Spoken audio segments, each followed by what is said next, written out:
안녕하세요. 술 이기인가 흉기인가 동양철학과 도 두 번째 시간입니다.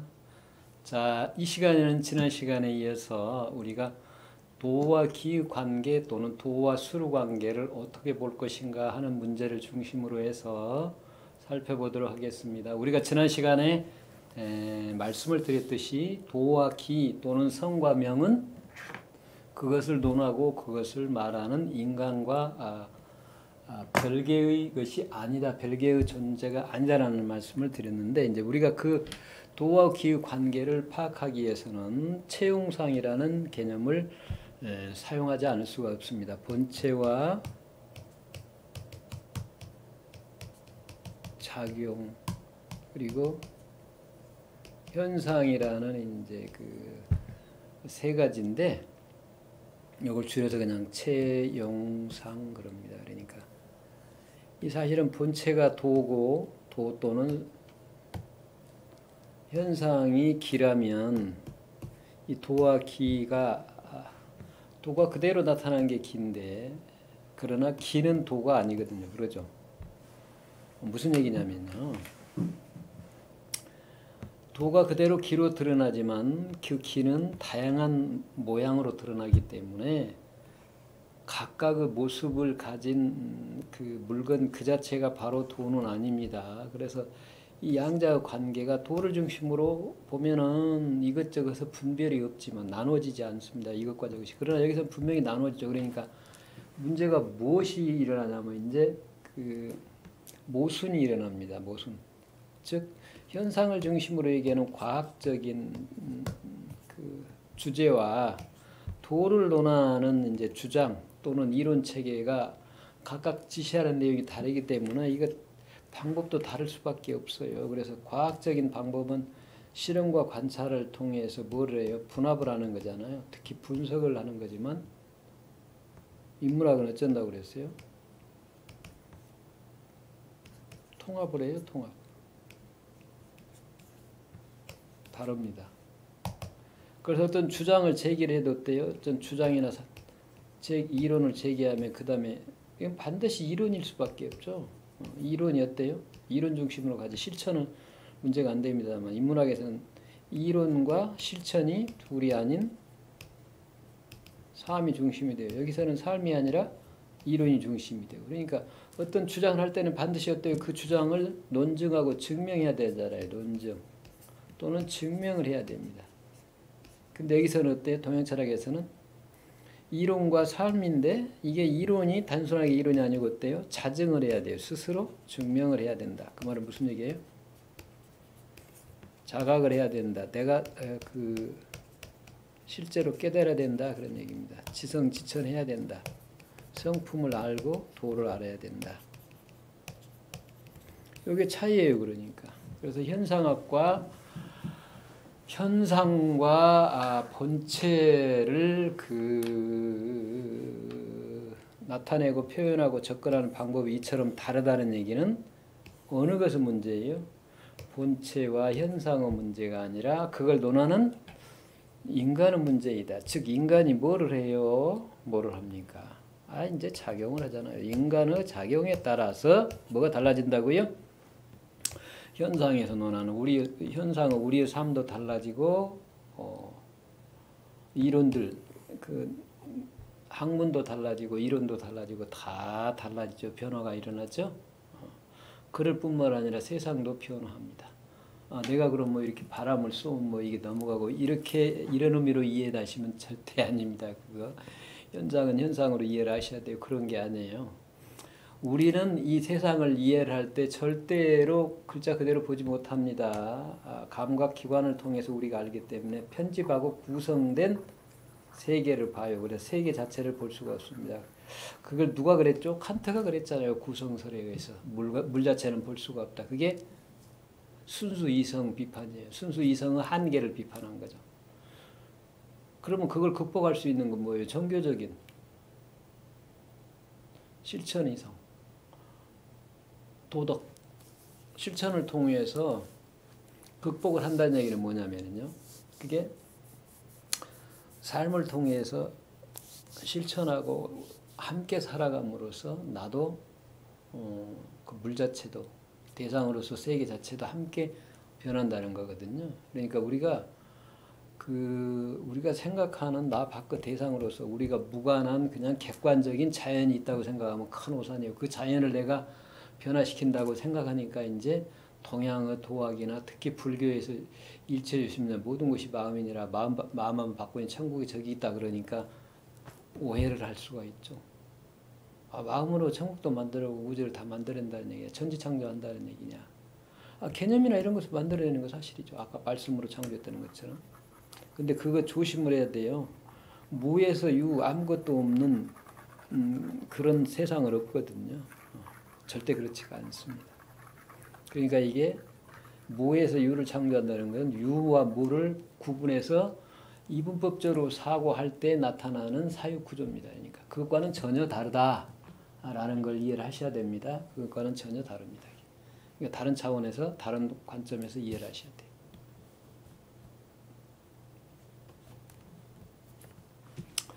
그래서 이제 아까도 잠깐 말씀을 드렸지만 동양 철학의 주제인 도를 우리가 이제 제대로 이해를 하려면 도와 더불어서 성과 그리고 귀신자를 이해를 해야 된다. 이제 그 얘기를 말씀드렸는데, 자 도와 기를 이제 자연이라고도 얘기하고 사실은 자연이라고 얘기를 안 해요. 동양에서는 그냥 천지라고 그럽니다. 천지. 기는 천지예요. 물건적인 천지. 그럼 천지에 뭐가 있죠? 천지를 논하는 인간이 있죠. 그러니까 천지만 얘기를 하지 말고 인간을 해야 돼요. 그래서 도기를 논하면 인간의 측면에서는 천지의 측면에서는 도기를 얘기하겠죠. 기는 천지고 도는 뭐겠어요? 그럼 천도 지도입니다. 천지지 도. 천지지 도와 천지 그렇게 얘기해요. 자, 그러면 인간의 측면에서는 뭐겠어요? 도 측면에서는 여기서는 인간, 기 측면에서는 인간이고 도 측면에서는 성품입니다. 그러니까 그리고 이거 기를 다시 뭐라고 그러냐면 명이라고 한다고 그랬죠. 그러니까 성명으로 얘기해요. 성과 명, 도와 기를 중심으로 이제 이 얘기를 하는데 이 도 또는 성과 성이 개체적인 측면에서의 성품과 그 우주 전체 천지 전체의 성품이 둘이 아닌 걸 뭐라고 얘기하냐면 신이라고 얘기해요. 신. 이제 그걸 이제 달리 말하면 중이다 또는 중도다라고도 얘기하기도 하죠. 그래서 이제 요걸 함께 이해를 해야 됩니다. 그래서 개체적인 인간의 측면에서는 인간의 본성과 인간의 생명 그리고 천지의 측면에서 그 세계 자체의 측면에서는 도와 기로 나눈다. 이제 그래서 도는 천지지 도고 기는 천지다. 우리가 이렇게 얘기하면 천지인 삼재를 이렇게 이제 구분해서 이해할 수 있다. 그런 얘기죠. 자, 그러면 이제 아까 그 도와 수를 얘기를 했는데 이게 이제 도와 수를 그 공부하는 방법이 다르다고 그랬잖아요. 도와 수를 공부하는 방법이 다르다는 이유, 과학적인 방법과 아까 인문학적인 방법은 다르다고 말씀을 드렸는데, 자 그렇게 다릅니다. 지말의 나 밖의 그 시공이 하나 된 걸 과학의 대상인 자연이라고 그러죠. 사건이나 물건 이론책에서는 드러나지 않는다. 그래서 이제 이게 차이예요. 그럼 어디서 드러나느냐? 즉 내가 있고 인간인 나가 있고 인간 밖에 사물 또는 자연이 있을 때 이 자연을 연구 대상으로 하는 건 아까 얘기했던 분석인데 나누는 건데 여기서는 소위 말하는 도세계는 거의 어디서 드러나느냐? 인간의 이 마음 안에서 이루어진다. 그래서 이제 이 마음의 세계를 안내자를 쓰고요. 이 육신을 비롯해서 사물 자연의 세계를 바깥에자를 써요. 그래서 여기를 추구하는 학문을 내도라고 여기를 외도라고 그럽니다. 그러니까 사실은 내도 그랬으면 여기는 외기라고 해야 될 텐데 외기라고 안 하고 그냥 여기도 외도라고 이렇게. 이때는 방법이라고 쓰죠. 외적인 방법. 밖으로 자꾸 걸어가는 길. 내도 안으로 들어가는 길입니다. 그 안에서 뭘 해요? 마음을 살펴봄으로써 그 마음으로 드러나기 이전의 마음의 본체 근원을 본다. 그걸 뭐라고 그런다 했죠? 본성이라고 그랬죠. 본성. 그러니까 그 성품을 파악해야 그 다음에 뭘 할 수 있어요? 성품을 파악해야. 마음을 통해서 마음으로 드러나기 이전의 성품을 파악해야 뭘 할 수 있어요? 신을 알 수가 있죠. 신성을.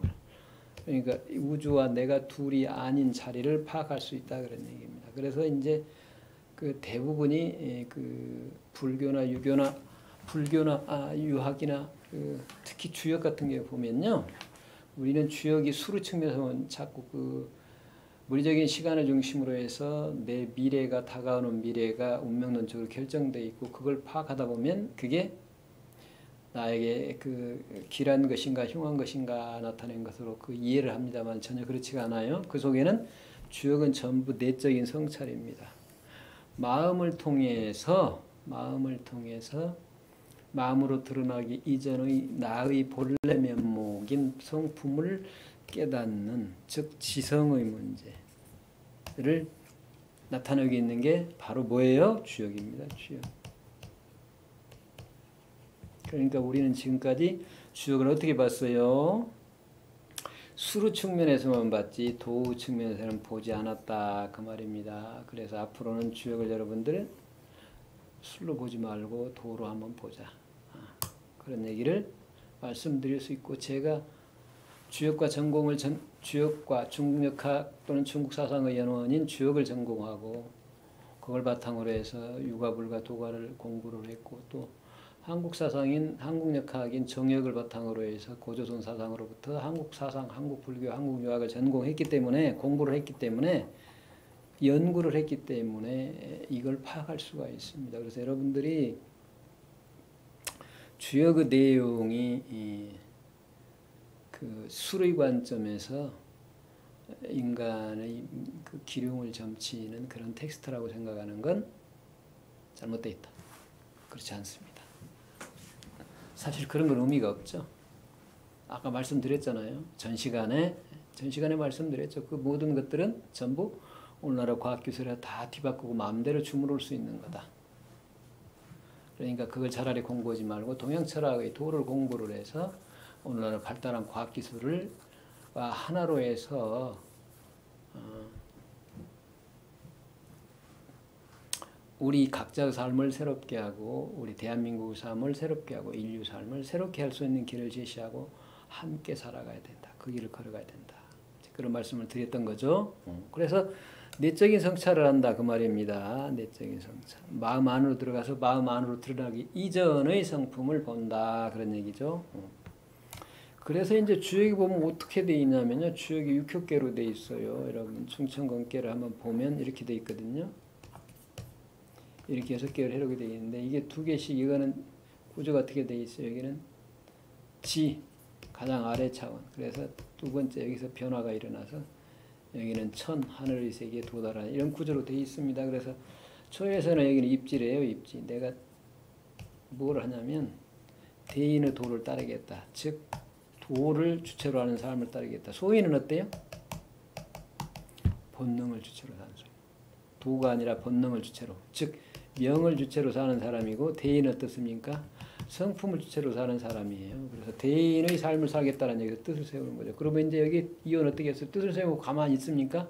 그 길이 뭔가 연구를 하겠죠. 그러니까 소인과 다른 대인의 도가 있다는 걸 확실히 느끼게 돼요. 알게 됩니다. 학문적으로. 그러다 보면 이제 세 번째는 이혼에 어떻게 했어요? 삼위에서는 소인의 도를 버리고 대인의 도를 찾으려고 이제 몸부림을 치는 겁니다. 자, 그런 과정에서 어때요? 마음이 싹 바꿔져요. 3에서 4위로 가면 이제 4개에서 위로 가면 지금 내가 지금 찾으려고 하는 마음 말고 다른 마음이 있는 게 아니로구나. 즉 그걸 찾지 그 마음을 떠나서 본성이 나의 본래 면목이 대인의 도가 있는 게 아니다라는 걸 알게 되면 어때요? 이제 찾으려는 마음을 쉽니다. 자, 그게 4위예요. 이제 밖으로 찾으려는 마음을 쉬어요. 그러게 되면 5위에서는 어때요? 기다리는 거죠. 그러다 보면 어때요? 찾는 그 마음이 곧 마음의 이전의 본체인 성품임을 알게 돼요. 그걸 이제 시각이라고 합니다. 시각. 처음으로 깨달았다. 그러나 처음으로 깨달음은 본래 깨달음의 드러납니다. 자, 그렇다면 깨달아도 깨달음이 없다. 그래서 불각이다. 그래요. 그러니까 본각과 불각과 시각이 둘이 아니어서 일각이다. 그럽니다. 이걸 어디서 느껴요? 일각. 그걸 상회 오면 느낍니다. 그러니까 상회 그대로 이 사람도 머물 수가 없어. 오에서 깨달았지만 깨달음이 시각이 곧 불각이면서 불각이 곧 본각이다라는 걸 아니까 여기서 상회에서 깨달은 사람은 어때요? 이제 초요로 내려갑니다. 다시. 초요로 내려가요. 그래서 깨달지 못한 사람과 함께 살아요. 그래서 이제 비로소 그걸 대인의 삶이다 그래요. 대인의 삶이다. 도는 삶의 방법이다. 길이다. 과정이다. 그런 얘기입니다. 대인으로서 자기를 끊임없이 드러내는 방법이다. 이게 주역이에요. 그러니까 전부 마음을 통해서 자기를 어떻게 드러내느냐 하는 게 어느 자기의 본성을 깨닫는 걸 주로 얘기하고 있는 게 뭐라고요? 주역이라고요. 그러니까 주역을 12개에서는 뭐라고 그랬어요? 세심이라고 그랬습니다. 그러니까 전통적으로 옛날부터 주역을 뭐라고 그랬냐? 세심경이라고 그랬어요. 마음을 씻는 경이다. 근데 마음이 더럽고 깨끗한 게 있어요? 없어요? 없습니다. 그래서 나는 세심경이라기보다 용심경이다. 용심경, 즉 마음을 쓰는 방법을 제시하고 있는 길. 용심지도, 마음 쓰는 방법, 마음 쓰는 길을 제시하고 있는 경이 바로 뭐라고요? 주역이다. 그렇게 얘기할 수 있습니다. 그러니까 여러분이 주역 공부 다시 해야 됩니다. 지금 그 술 중심으로 주역 공부하는 사람은 주역의 본래 면목을 보지 못한 것이다 라고 할 수 있습니다. 그러면 이제 이게 어떻게 용심이 이루어지느냐, 자기 본성을 깨닫는 그 용심이 이루어지냐, 그걸 주역에서 이렇게 얘기했어요. 주역이 아닌 대학에서는. 자, 이 세상에 밖에 그 기가 뭘로 이루어졌다 그러죠? 삼재로 이루어졌다 그랬죠? 그 삼재가 뭐예요? 천, 지, 인이라고 그랬죠. 자, 인간은 이제 보는 아니까 주체니까 빼고. 그러면 대상이 천지잖아요. 천은 뭐라고 그래서? 사건입니다. 시간은 뭐예요? 사건으로 나타납니다. 그리고 공간은 뭐예요? 여기 시간이고 공간은 물건으로 나타나요. 사물입니다. 그래서 사물로 나눠놨잖아요. 사물로 나눠요. 그래서 물에는 본말이 있고 아까 여러분 봤을 거예요. 근본과 지말이 있고 사건에는 종시가 있다 그랬습니다.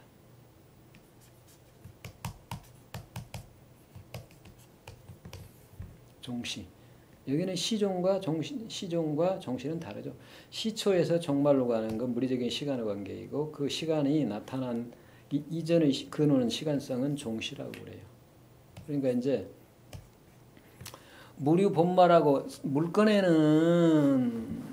측면에서 보면은 본말이 있고 사건에는 종시가 있다. 그래서 사건에는 시종을 넘어선 종시가 있어서 선후 관계를 알면 그 말입니다. 그러니까 물건의 관점에서 지말의 근원이 뭐예요? 지말의 근원이 지말의 근원이 근본이잖아요. 근본. 뿌리 근자를 써서 근본이죠. 이게 지말이고, 그죠? 그러니까 지말을 버리고 근본을 찾아가라는 얘기예요. 선호하는 바를 안다는 게 그렇죠. 그리고 다시 시종을 버리고 종시를 찾아라 그런 얘기입니다.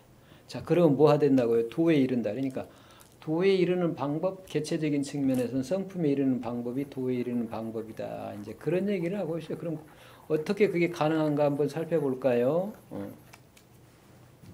자, 물건적인 관점에서 나를 찾을 때 어때요? 나 개체적인 측면에서 나는 지금 성품이 있고 마음이 있고 몸이 있다고 그랬잖아요. 지말은 뭐예요? 몸이고 근본은 뭡니까? 성품이죠.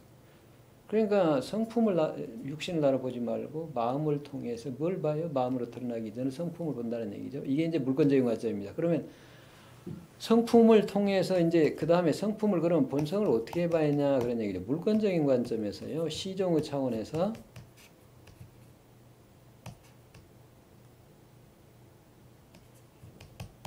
보지 말고 어떻게 보라고요? 종시. 자, 끝나면 다시 시작함이 있다는 얘기는 뭐예요? 영혼의 측면에서 봐야 된다는 얘기예요. 그러니까 본성인을 시종의 측면에서 보면 어때요? 내 육신이 태어났다 죽으면 본성도 사라지는 것처럼 착각을 하잖아요. 그 아니다 그런 얘기지. 종시의 측면에서 보면 성품 어때요? 영원하다 그 말입니다. 그러니까 내 성품과 시간의 측면에서 영원하다는 얘기예요. 내 성품이 나무 성품이고 나무 성품이 내 성품에서 우주의 성품이 내 성품과 둘이 아님을 알아야 된다. 그걸 바로 도라고 한다. 이렇게 지금 얘기를 하고 있잖아요. 요걸 이해를 해야 돼요. 이렇게 이제 공부를 지어 나가는 겁니다. 그게 예. 자, 그래서 이게 이제 대체적으로 여러분들 주요 그 내용을 전체 내용을 다 파악을 했어요. 그러니까 이제 물리적인 생명으로부터 초유에서 물리적인 생명으로 살아가는 것부터 오유에 이르는 성품의 세계로 나아가는데, 자, 상유에 어쩐다고 그랬죠? 상유에 이르면 이제는 그 성품을 주체로 그걸 물리적인 현상에서 물리적인 생명으로 드러내는 게 바로 내가 살아가는 바른 삶입니다. 이게 이제 명자가 목숨 명자가 아닌 삶 방법이에요. 그래서 정명이요. 바른 삶. 자, 이 바른 삶을 알게 되는 걸 지정명이라고 그러고 이걸 바로 지천명이라고 그래요. 지천명이 어디에서 이루어져요? 상유에서 이루어집니다. 주역의 상유. 그래서 이제 천명을 알기 때문에 어때요? 내가 다시 인간은 세상으로 내려와서 인간과 더불어 함께 살아가게 돼요. 깨달았다고 해서 깨달음의 경계에 고요하게 머물러 살지 않죠. 자, 그 세계에는 근심 걱정 두려움이 없고 고요하고 아늑하고 편안한 세계이기 때문에 아무것도 부족함이 없는 충만한 세계이기 때문에 굳이 사람들 만나서 공약 파치하고 싸울 필요가 없죠. 사실 따지고 그냥 그렇게 살거나 말거나 놔두고 나 혼자 눌러라 얼마든지 살아갈 수 있죠. 근데 그렇지 않고 가서 얘기를 하면 수없이 이제 강의를 하나 그러면서 네가 뭐라고 했으니까 네 말이 옳음을 증명해봐. 그래요. 나는 가만히 있을 테니까. 이거 그렇게 안 되는 거거든요. 본인이 알라고 몸부림을 쳐야 되고 본인이 그 스스로 자기의 체험을 통해서 발견해야 되기 때문에 체험을 해야 되기 때문에 우리가 체험하라고 권유할 수는 있어 대신 체험할 수는 없는 거거든요. 근데 이제 이 사람들이 서양의 학문 방법, 과학적인 학문 방법을 가지고 인문학도 하기 때문에 이게 물들어 있어요. 그래가지고 네가 그렇게 주장하면 나한테 증명해봐. 그래서 내가 즉각 깨닫게 나를 좀 해줘 그러거든. 그 오염된 게 하도 많아가지고 내가 너를 즉각 깨닫게 해줄 것이다. 그런 말을 하고 있는 사람이 있어요. 그거 불가능해요. 그게 가능하겠습니까? 그게 가능하다면 공자님이나 예수님이나 부처님이 진즉 다 이 중생도 깨닫게 해줬겠죠. 안 되잖아요. 인연이 없는 중생은 부처도 어쩔 수 없다고 그래요. 그게 소를 물가에까지 끌고 갈 수 있지만 내가 대신 마셔줄 수는 없잖아요. 나는 배부른데 물 목마르지 않는데 목마른 놈이 지가 스스로 먹어야지. 그래서 이렇게 굉장히 착각들어요. 그게 이제 서양적인 과학 학문 방법을 적용을 자꾸 해가지고 인문학적인 관점에서 물어보니까 그래 그런 말들 해요. 그래서 잘못하는 겁니다. 그게 굉장히 잘못된 그 학문의 방법을 인문학에 이제 도학에 적용하려고 보니까 그런 현상이 일어나는 겁니다. 예. 그래서 우리가 아직도 지금 인문학과 과학을 모르고 있어요. 학문 방법이나 주제나 이런 게 어떤 차이가 있는지 전혀 모르고 있고 한국학과 중국학도 모르고 있고 한국 철학과 과학의 차이가 뭔지도 모르고 차이가 뭔지도 모르고 관계도 모르고 있죠. 그래서 우리가 지금 우리 학계가 혁명적으로 바뀌어야 됩니다. 분발을 해야 돼요.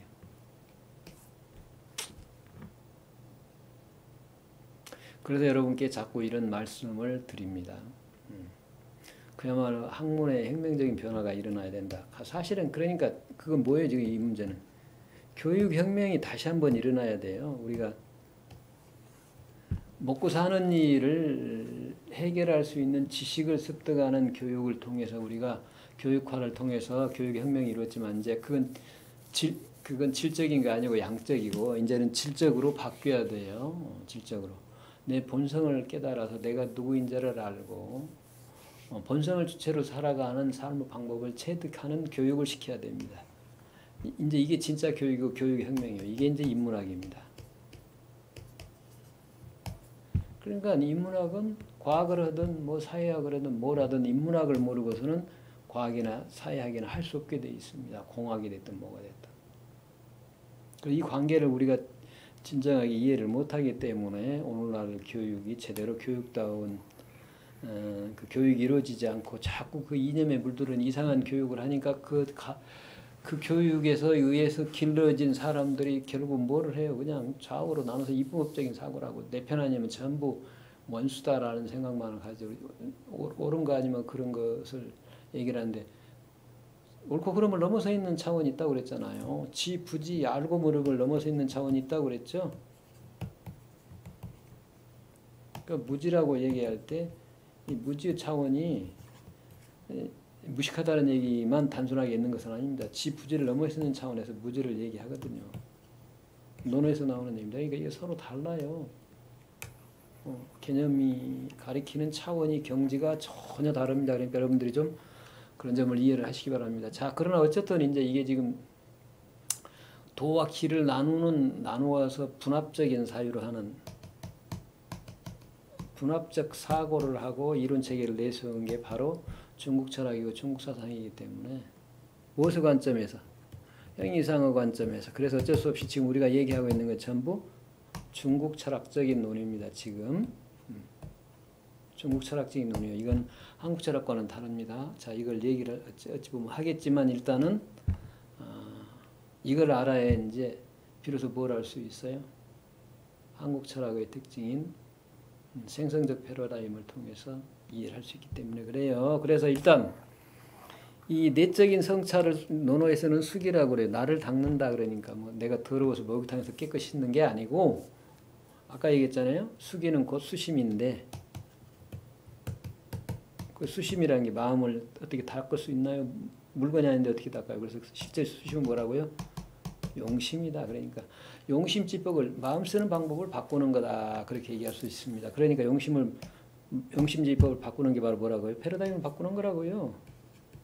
예?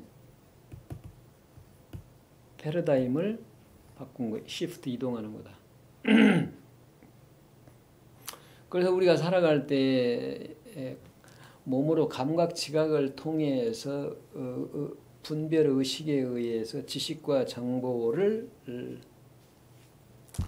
그냥 뇌라는 육신 속에 다시 저장하고 그걸 그 뇌 속에 저장되어 있는 기억되어 있는 지식 정보들을 뽑아내서 그걸 결합을 시켜가지고 새로운 지식을 얘기하고 그게 뭐 잘해요? 인공지능이 잘하죠. 그러니까 인간이 따라갈 수가 없죠. 인공지능이 그지 잘하잖아요. 생성형 인공지능이 잘하죠. 그거 인간이 도저히 따라갈 수가 없어요. 자, 그런 짓을 하지 말고 뭘 하라고 그랬죠? 그렇게 분별작용을 하는 자기 자신의 내면으로 한 단계 더 들어오라고 말입니다. 그러니까 물건을 우리가 볼 때 물건을 보면 물건의 형상으로부터 벗어난다는 얘기는 어디로 들어와요? 물건의 모양을 보고서 보는 나로부터 의식으로부터 들어와야 돼요. 마음으로 와야 된다. 마음 안으로. 그래서 마음으로 드러나기 이전은 뭐를 깨닫는다? 본성을 깨닫는다. 이제 그걸 불교에서는 뭐라고 그러죠? 아공이라고 그러잖아요. 아공. 내가 공하다. 자아라는 게 없다.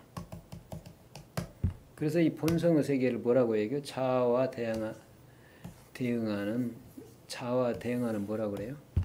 무아라고 그러잖아요. 그러니까 무아는 자아와 대응하는 개념일 뿐이지 무아는 자아 개념뿐이지 내가 없다는 말을 한 게 아니다. 뜻이 아니다. 이제 이걸 이해해야 되세요. 그래서 이제 여기서 한 단계 더 넘어가면 이게 나의 본성으로만 착각을 하게 되는데 나의 본성이 곧 뭐라고요? 우주 본성이다. 그래서 그 우주가 고정된 것이 아니라 끊임없이 변화하는 그래서 새롭게 자기를 창조해서 새롭게 드러내는 생명이 있는 존재이다. 그걸 뭐라고 표현해요? 이제 시간성이라고 그럽니다. 그러니까 본성을 깨닫는 건 지성이고 그 우주의 본성인 시간성을 깨닫는 걸 지천이라고 그래. 지천. 그러니까 이때는 지천도란 얘기예요. 천도 내용이 바로 뭐니까 시간성이니까. 그러니까 시간성의 세계를 깨닫는다 그런 얘기입니다. 자, 그래서 시간성의 세계가 바로 무엇을 주제냐면 한국 철학의 주제다. 본성을 깨닫는 건 중국 철학의 주제다.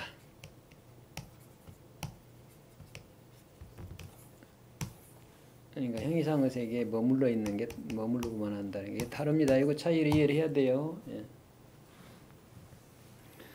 그래서 신성의 자각까지 이르자면 아법구공이라고 얘기를 했지만 아법구공과는 또 달라요. 불교에서는 이제 중간학파에서는 무아인데다가 현상을 보면 현상도 공해서 나와 주체와 객체가 다 공하다라고만 얘기를 해서는 안 됩니다. 그 공한 세계에서 한 발자국 더 나가야 진공묘유를 알 수가 있죠. 진공묘유로 드러나는 시간성을 파악해야 됩니다. 자, 이제 이게 수기가 내적인 성찰의 과정을 거쳐서 본성 그리고 신성에 이르는 과정을 살펴보았습니다. 좀 구체적인 내용들은 여러분들이 더 논의가 많이 불경, 수많은 불경이나 주역이나 뭐 논어나 이런 등등 내용들이 전부 다 이처럼 수기와 내적인 성찰입니다. 여기 이제 안에서 수기가 지의 문제예요. 지성, 지천. 그래서 이 맹자의 얘기인데요. 마음을 넘어서면 그런 얘기예요. 진 다 한다는 얘기예요. 마음을 넘어서면 즉 우리는 항상 느끼는 건 뭘 느껴요? 마음을 느끼잖아요. 그럼 그 마음의 순간 일어났다 사라지는 사고나 이런 것들을 마음의 변화를 보다 보면 순간 일어나는 마음은 수없이 다양하게 일어나지만 그것들이 다양하게 일어나고 시간을 따라서 일어났다 사라지고 기멸, 소멸, 기멸 일어났다가 사라지고 일어났다 사라지는 것들의 근원은 어때요? 이 둘이 아니죠. 그러니까 이런 사고 저런 사고 이런 감정 저런 감정 이런 생각도로 일어나는 그 근원은 다양하게 나타나는 근원은 둘이 아님을 알게 돼요. 그게 이제 성품인데 그래서 진기심자는 지성 성품을 안다 그랬잖아요. 그래서 지성 즉 성품을 알게 되면 어쩐다고요? 천도를 안다 그랬죠. 천도가 뭐라고 했죠? 아까 시간성이다 그랬잖아요. 근데 실제로 지성은 하기도 어렵지만 지성을 통해서 지천하기도 어려운 거죠. 근데 이제 지성 즉 지천을 하게 되면 어때요? 그 세계가 또 너무 좋으니까 그 세계에 안주하고 거기에 떨어져서 다른 사람과 더불어 함께 사는 삶을 놓쳐버리기가 쉬워요. 지성지천은 그래서 주역에서는 뭐라고 하냐면 소설하고 그래요. 작은 일 이거 소승이라고 하는 것과 똑같죠.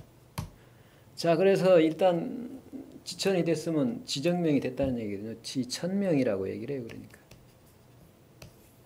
천명을 알았다. 천도를 깨달은 것으로 그치지 않고 천명을 알았다면 이제 인간 세상에 다시 자기가 출발했던 출발 지점으로 내려오죠. 내려와서 어때요? 다른 사람을 이롭게 하는 안일을 하고 다른 모든 사람들 편안하게 하는 안백성을 해요. 이처럼 아래로 그 생명들을 교화해서 자기가 겪었듯이 자기가 겪어왔던 지성지천을 하도록 도와주는 삶입니다. 그걸 이제 대사라고 그래요. 대사.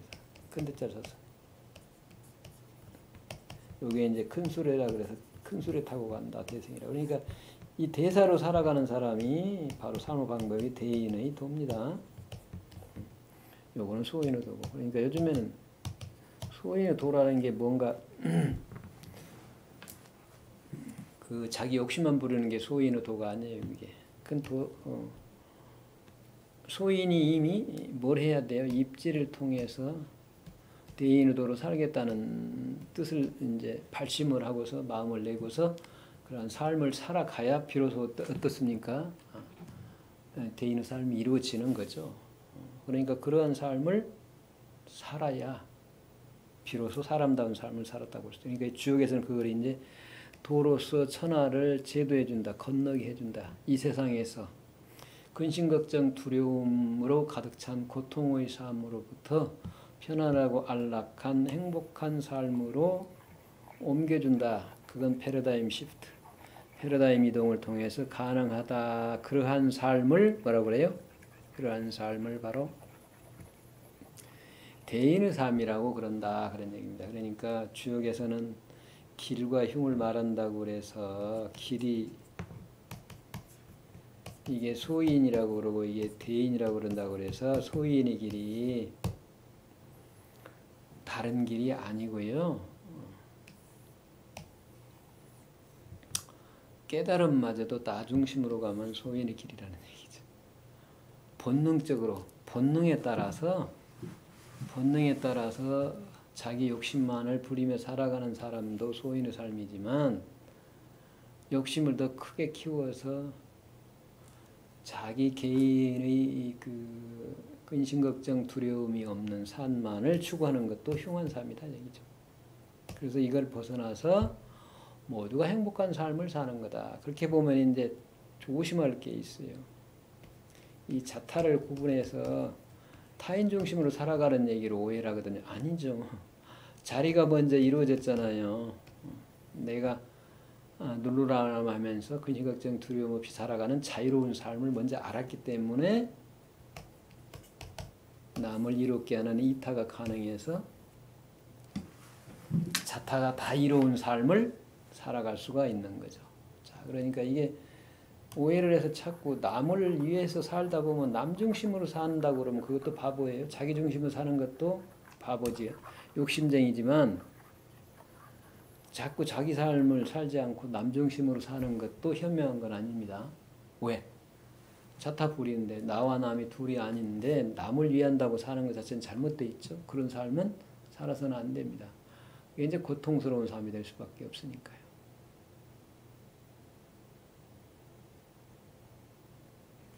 자, 그래서 이제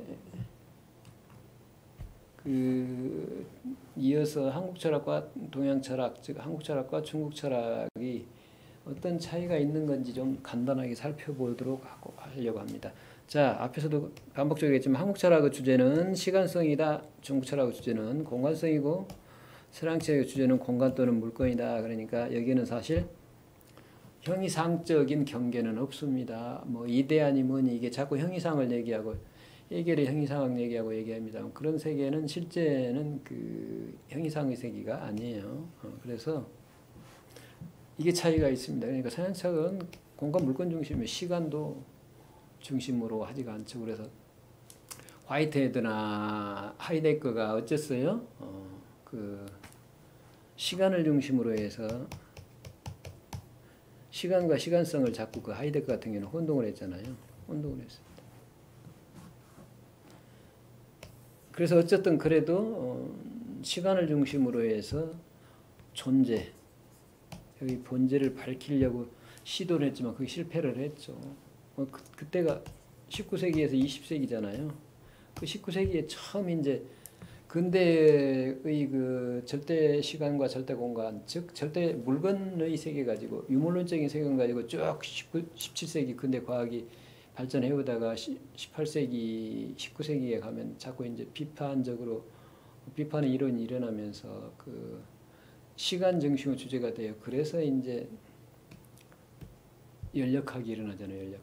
연력학. 그러면서 시간 중심으로 일어나고 그 철학자들도 존재를 물건적인 관점에서 보지 않고 시간성을 중심으로 봐야 된다라는 하이데크의 그 존재와 시간이 있었고 화이트헤드의 과정 철학이 나타나게 된 거죠. 근데 여전히 거기에는 뭐가 전제돼요? 과정 철학도 신과 자연을 둘로 보는 기독교적인 세계관이 그대로 전제가 돼 있고 그래서 이게 이제 한국 철학이나 중국 철학과의 차이다 이렇게 볼 수가 있죠. 이 점은 좀 우리가 좀 그래서 엄밀하게 봐야 될 그 문제라고 생각이 돼요.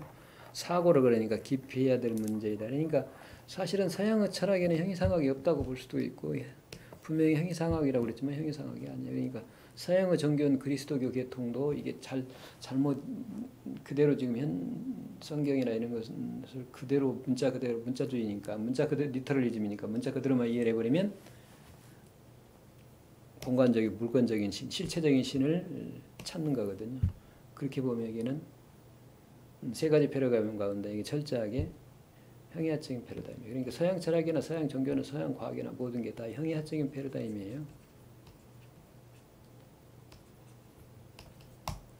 중국 철학은 형이상적인 패러다임이고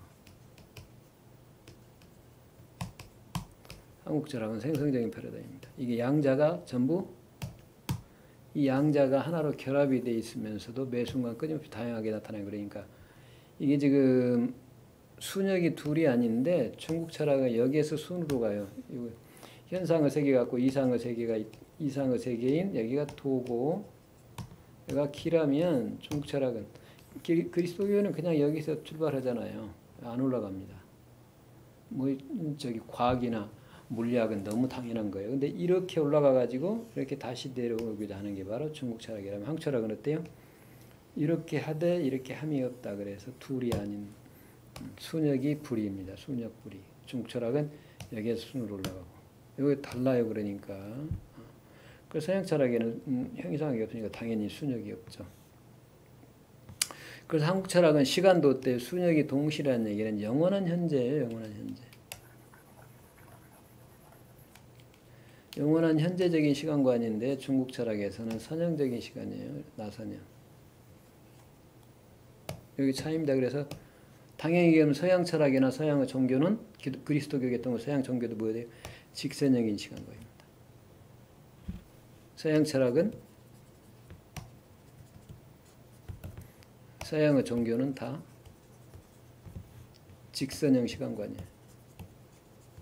이게 서로가 차이가 있습니다. 그러니까 여러분들이 이제 기회가 있으면은 세 가지 패러다임과 인류 미래 네 가지를 그 구분을 해서 이제 4강을 해놨는데 그걸 한번 참고로 들어보시기 바랍니다. 그러면 이 내용들이 좀 더 구체적이고 구체적으로 논의가 될 거예요. 그래서 이것들을 비교를 하다 보면은 그 중국 철학과 한국 철학과 중국 철학, 서양 철학 그리고 이 학문들의 관계가 다 드러납니다. 그래서 이렇게 보면은 가치상의 우열이 있는 것처럼 우리가 생각할 수 있지만 가치상의 우열은 없습니다. 가치상의 우열이 전혀 없어요. 무슨 얘기냐면 형이하적인 패러다임으로부터 시작을 해서 형이상으로 가고 그게 다시 이 생성적 패러다임으로 하지만 이 생성적 패러다임은 경지로 보면 그래요. 이렇게 올라갑니다. 그러나 본래의 경지인 역도 측면에서 보면 역도 신문의 측면에서 보면 생성적 패러다임 매 순간 형이상적 패러다임을 통해서 현상의 패러다임으로 나타나요. 그게 이제 영원한 현재의 관점에서 셋이 하나입니다. 하나. 그래서 이렇게 표현해서 정의해야 되는 거니까 형이하로부터 형이상으로 도달하고 또 하나는 형이상으로부터 형이하로 와서 아까 말씀드렸죠. 이렇게 원이 된 하나가 된다. 원이 돼버려요. 그러니까 이렇게 원구가 돼버리는 거죠.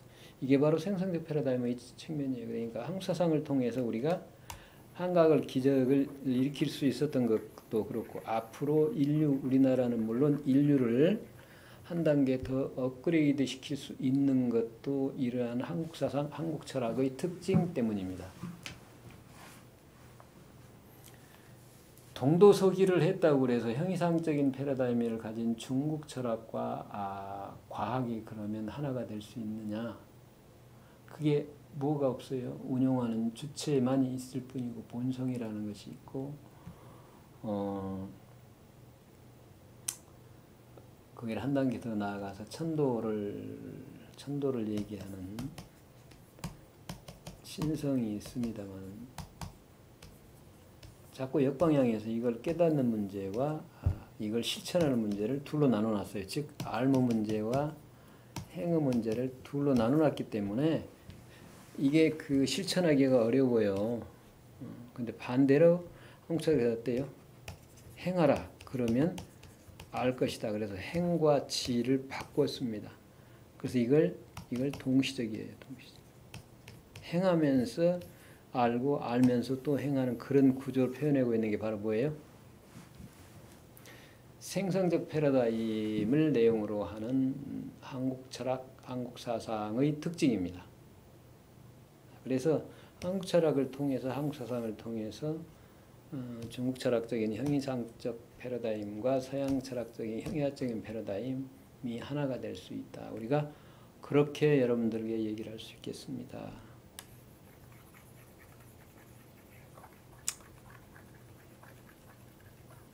자, 이 시간은 이걸로 마치도록 하겠습니다. 수고 많으셨습니다.